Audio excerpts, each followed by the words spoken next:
Hello learners, in today's video we are going to talk about play Rosencrantz and Guildenstern are Dead by Tom Stoppard.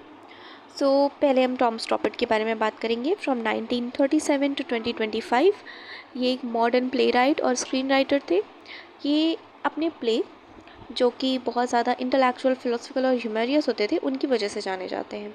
World war 2 के time पे इनकी जो family है वो Asia move कर गई थी और यहाँ पे इनकी माँ ने एक ब्रिटिश आर्मी ऑफिसर से शादी कर ली जिसका नाम था केनेथ स्टूपर्ड, और वहाँ से टॉम ने उनका सर नेम ले लिया and he become Tom स्टूपर्ड। He did not attend any university. Instead, he started working as a journalist at a young age. In 1997, he was knighted by British government, so he called Sir Tom Stoppard. Later, he began writing plays for radio, television, and theatre. इनके major work है Rosencrantz and Guildenstern are Dead, Jumpers, Thrashes and Arcadia.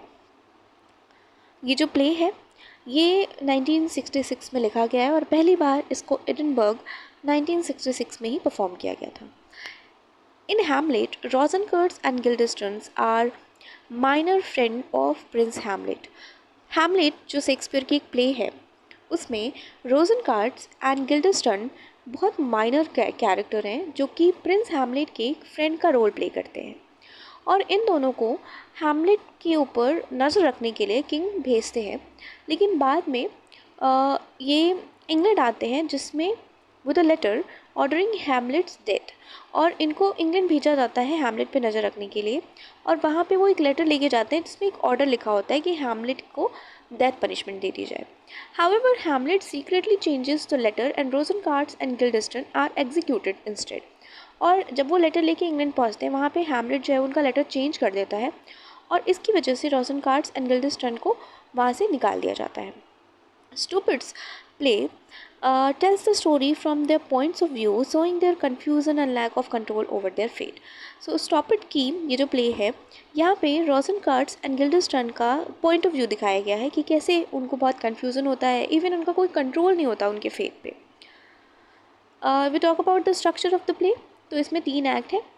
First act is about the confusion about identity and fate. Second act is about interaction with Hamlet and the loyal court. Third act is about journey to England and their tragic end. First act में the Rosencrantz और Guildenstern जो है वो एक coin को toss कर रहे होते हैं, लेकिन समहाउ जो कॉइन है वो हर बार हेड की तरफ से लैंड हो रहा होता है जो कि इम्पॉसिबल है। इसकी वजह से गिल्डेस्टर्न जो है वो अपने फेट और अपने चांस पे बहुत ज़्यादा सोचने लगता है, ओवर थिंक करने लगता है, और तभी वहाँ से एक एक्टर्स का ग्रुप होता है जिनका नाम होता है ट्रेजिडियंस। ये एक वहाँ से जा रहे होते हैं। Soon they are called to the royal court to meet Prince Hamlet and find out why he is behaving strangely. और तभी रोजेनकर्ट्स एंड गिल्डेस्टर्न को रॉयल कोर्ट में बुला दिया जाता है ये बोलने के लिए कि क्यों उनको पता करना है कि क्यों प्रिंस हैमलेट जो है वो इतना स्ट्रेंज बिहेव कर रहे हैं। Act 2, both arrived at the royal court. The king and queen ask them to spy on Hamlet. दोनों रॉयल कोर्ट में आते हैं और किंग और क्वीन जो है वो उन दोनों को बोलते हैं कि तुम्हें हैमलेट पे नज़र रखनी है, स्पाई करना है। To try to talk to him but fail because Hamlet behaves strangely and speak in confusing language. वो हैमलेट से बात करने जाते हैं पर वो कंफ्यूज हो जाते हैं, वो समझ नहीं पाते कि हैमलेट ऐसे बिहेव क्यों कर रहा है बिकॉज वो बहुत ही अजीब लैंग्वेज में बात करता है उन दोनों से। The travelling actors also perform a play. जो ट्रेजिडियंस एक्टर्स जो इन लोगों को मिलते हैं वो भी एक प्ले परफॉर्म करते हैं and These two remains confused about their role in the events. और ये दोनों जब प्ले देख रहे होते हैं तो वो कंफ्यूज होते हैं कि कौन सा रोल कौन सा एक्टर परफॉर्म कर रहा है उस प्ले में। This scene reflect the play within a play idea that also appears in Hamlet. और ये जो सीन है एक प्ले परफॉर्म होने का वो सेम सीन हैमलेट को रेफ़र करता है कि हैमलेट के प्ले के अंदर भी जो शेक्सपियर ने लिखी है उसमें भी play within a play का एक रोल है। Now third scene, Rosencrantz and Guildenstern travel with Hamlet to England. They carry a letter from the king.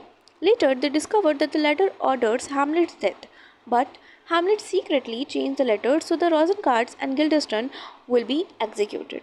So अब थर्ड एक्ट में रोजेनकर्ट्स और गिल्डेस्टर्न जो है वो हैमलेट के साथ इंग्लैंड ट्रैवल करते हैं और उनके पास किंग ने एक लेटर दिया होता है, वो उनके साथ में होता है।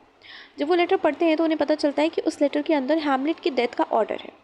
पर जब ये चीज़ हैमलेट को पता चलती है तो हैमलेट वो लेटर चेंज कर देता है, और लेटर चेंज हो जाने की वजह से रोज़ेनकार्ट्स और गिल्डेस्टर्न को उस कंट्री से निकाल दिया जाता है। लास्टली वो इस चीज़ को एक्सेप्ट करते हैं और उनके एग्जीक्यूशन को एक्सेप्ट करते हैं और वो गायब हो जाते हैं। And this is how this play ends.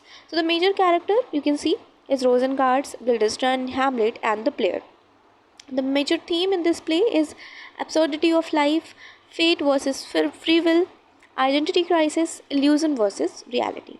So this is all about the play Rosencrantz and Guildenstern by Tom Stoppard. If you have any query about this topic or any other topic, you can comment below, and have a nice day.